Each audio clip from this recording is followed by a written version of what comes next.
Kolar Congress office के पास तमाम आइंदा के जितने भी कौमें हैं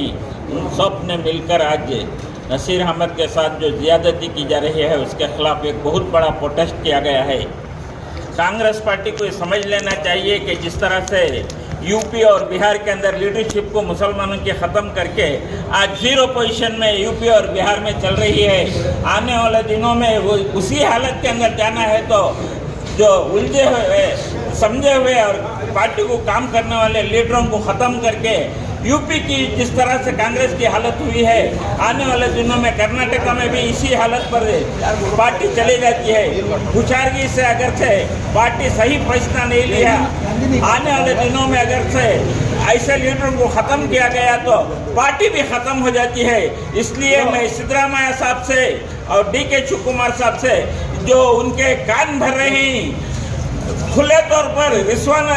अरशद जैसे लोग कभी भी उनके वालिद अजीज शेख के खिलाफ काम कर रहे थे, अब इन्हों यहाँ आकर जो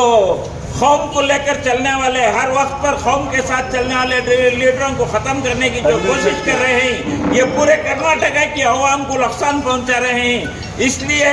सिद्धरामैया साहब से गुजारिश है कि ऐसे लीडरों से होशियार रहते हुए पार्टी को अगर बचाना है तो ये लीडरों को इनकी हिफाजत करना तुम्हारी जिम्मेदारी है। जिस तरह से तुम कोलार में इलेक्शन लड़ते कर बोलकर इन्होंने जिस तरह से कोशिश करके 15 दिन के अंदर तुम्हें जिस कैंडिडेट को दिया उस कैंडिडेट को कामयाब करने में नसीर अहमद का बहुत बड़ा हाथ है। इसलिए मैं मेहरबानी से फिर एक बार अपील करता हूं कि कांग्रेस पार्टी को बचाना है तो जो